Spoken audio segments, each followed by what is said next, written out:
John Jewett here with J3U University. Today, we're diving into stopping the dirty bulk. I know, why, John, why? Why do we have to stop the dirty bulk? Well, that's what we're going to find out. Let's jump into the lecture. So the dirty bulk dilemma. Now, it's not all bad. I'm going to give you a few pros to, if you really want to go down the path of just massing on as much pizza and burgers and high-fat foods as possible.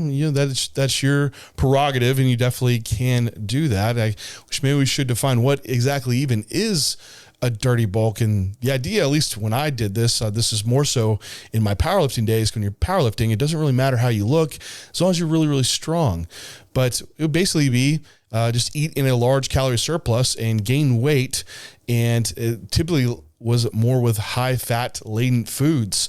And I still was the powerlifter that had an Excel sheet that tracked all my macros, but there was still, like, if I wanted a pizza or a burger or go to an all you can eat Who Hot, which was our Mongolian stir fry place I'd love to go to, we would just make sure the scale weight was moving up and kind of disregard body fat. And that's how we did it.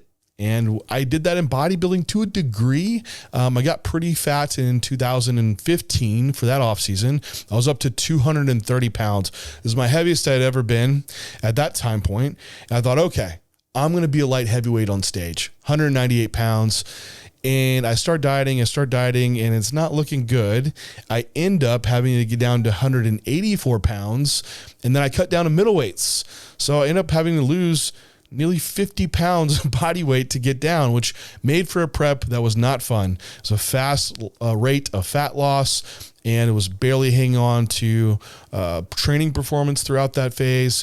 And so it just made for a very hard prep, and when I could have probably had a shorter prep and been a lot more productive. So anyway, lots of fat gain. You're going to pay the price and later on the tail end after off season is all said and done. But the pros around dirty bulking, well, for one, strength progression is large. Like, you're always in a completely glycogen loaded state. You're never leaving anything behind as far as that's concerned either. And also, to a degree, weight moves weight. You have this larger core area, a big belly. You can definitely brace easier in your squats, in your deadlifts. Unless you get it real big, then it's hard to reach the bar, right? But even for all your other lifts that require some degree of bracing, you're able to just transfer force really, really well. Now, another point around this too is, well, pretty much no gains are left on the table. And we have several studies around this, even in bodybuilders, where they've put two groups of bodybuilders, one on a slightly lower surplus and one in a much larger surplus.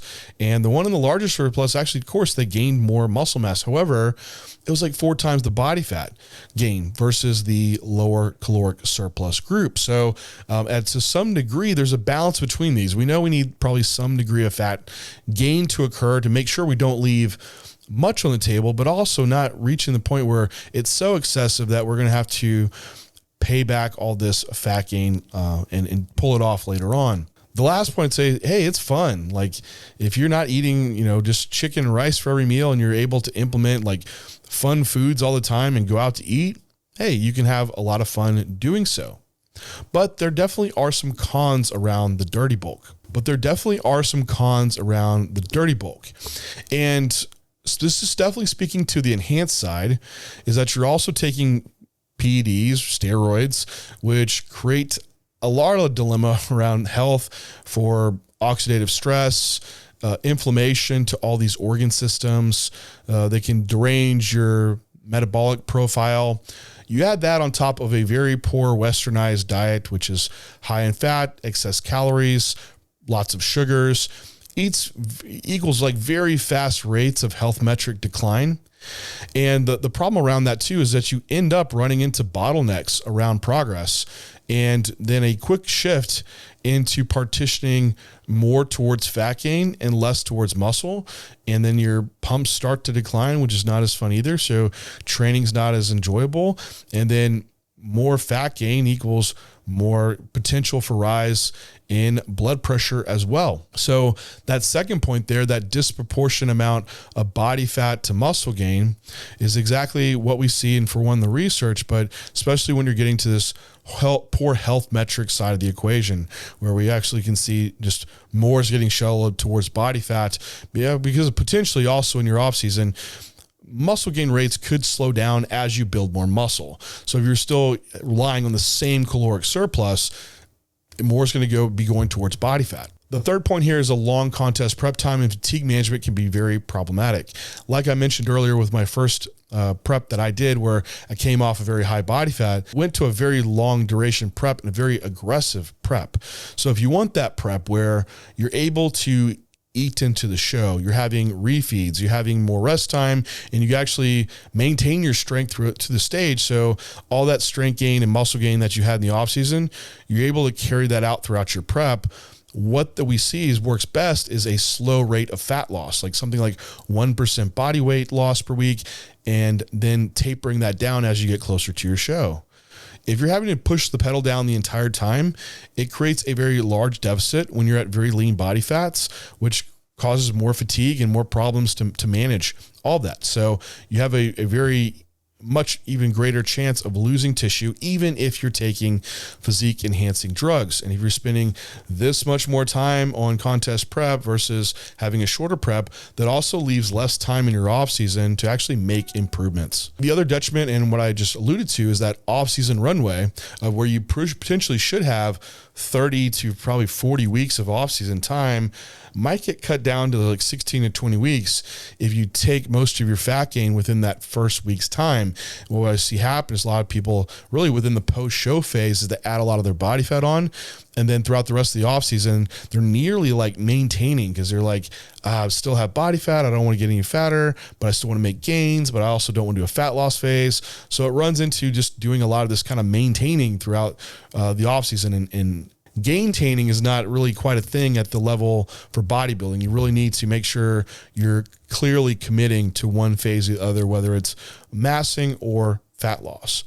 Now, this also might lead you to having a quicker fat loss phase because body fat came on too quick, which is just getting you into your off-season improvement phase, already having just a lot of time throughout your year spent in fat loss.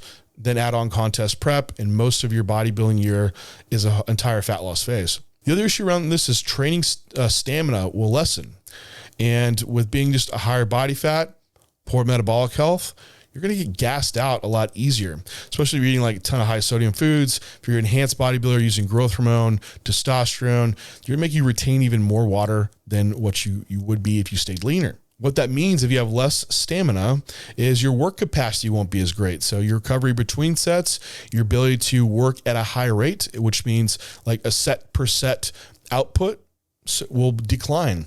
And that means less stimulus, especially if you're in that squat set and you're 8 reps in, you're already gassed and that quality is declining in your reps because you're just cardiovascularly taxed. You're not actually getting enough taxing towards the muscle. What that equates to is then less growth if you're getting less stimulus, which is not what we want in our off season. And a final point here is GI distress.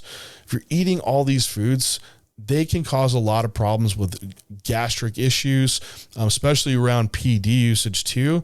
PD usage in itself can also allude to having more issues with acid reflux or GI bloating issues. Then throw in a lot of foods that could be problematic around that. Or if you've been going out to eating a lot of restaurant foods, I have a lot of clients that just get sick just from going out to eat, from getting foodborne illness stuff and not controlling their own intakes. So if the GI is halting, you can't eat, it means you can't grow. And a lot of times happens when body fat gets really high, you're pushing past the set point of where the body's even comfortable. You're having to like feel like you're force feeding food down. And that's when it's just a snowball effect of from there, like hunger's smashed down, health metrics are starting to get poor, gym stamina is lessening. So now you can't eat, you can't train efficiently, and usually sleep is impacted as well from this, being at a higher body weight. So what can we actually do? What should we be doing if we can't be dirty bulking? And I'm not saying that you can't have any food off of plan. That's something you can enjoy. You can. But we want to be bulking and massing to body fat ranges in relation to a prep duration that's very manageable. So what I would say is don't get fatter than being 24 to 20 weeks out from your prep timeline. Even that's pretty high up. that's where I would say, all right, that's my stop point where it's time to either do a fat loss phase and then repeat into the off season, or it's actually time to like hold there and then move into a contest prep if that is your timeline. Rates of weight progression in relation to gym performance should be correlating together. So if you're having weeks where like your gym performance is not increasing, but you're gaining weight, visually you're looking softer week to week, it's probably meaning that you're just gaining body fat and not a lot of tissue, muscle tissue, because you're not seeing the changes occur in the gym. Performance should be moving up when you're gaining muscle. So if that's not happening, there's either thing of could be under training and you need more training stimulus, or you could be under recovering and need to raise the bar up for your stress management or your sleep. Or you have to also accept the idea that you're a more advanced bodybuilder development wise now, and you should lower your caloric surplus. If you're enhanced, you now have the lever to pull of potentially raising up PEDs as your rate of muscle gain is slowing down. Health tracking. So things that we want to be monitoring: resting heart rate daily, looking at your average trends over weeks. Blood pressure should be looked at weekly, then like serum labs every 12 weeks. These things to ensure health is optimized, and when you're healthy, you're going to be growing more efficiently. 20 to 30 week growth phases. Don't mini cut too often. You should be able to sustain growing for this long. If we looked at like the actual rates of muscle gain, 0.25 to 0.5% weight gain per week should be a good balance of managing weight to gain partitioning where it's a good amount towards muscle and not so much towards body fat. And if you equate this out, this is probably gaining something like 0.5 pound to 1 pound per week, closer to the upper end if you're more beginner or intermediate, and towards the lower end as you're more advanced. If you map this all out, this should be like gaining 15 to 20 pounds over this growth phase, which is very reasonable. And you say like, oh, well, I know so-and-so, and he gained way more than that. Well, that could be possible. Again, that's why you should be assessing your visuals week to week and seeing those rates, and if you should be pushing a little faster or slowing it down. And then as far as eating off a plan, you just need to manage your large untracked meals. Keep in mind your goals. And what I would say is within your week, if you're noticing that your scale weight jumps up and it's really only the day or two after you had that meal off a plan, and then the rest of the week you're kind of maintaining weight, it's likely that that meal is only making up your caloric surplus, and you should dial it back. Typically, I would say pull fats out of that meal. And when you are going out to eat, look for meals that are lower in fat and stick closer to meals that are closer to your normal bodybuilding style of diet. Implement these tools. Dirty bulking is not going to be the way to go to make your most progress. And the most progress I've made, the best preps I've had, the leanest I've been on stage is when I've managed my eating really well in the off season and did not do a dirty bulk. So stay lean in the off season. And for lean guys, that means if you're a bodybuilder, you should be maintaining full abs throughout the off season and quad lines from the top of the hip down to the knee. So for more of these tips, check out our J3 University, where we have our full course and how to conduct your off season into your contest prep. Any questions, leave them down below, and I will talk to you next time.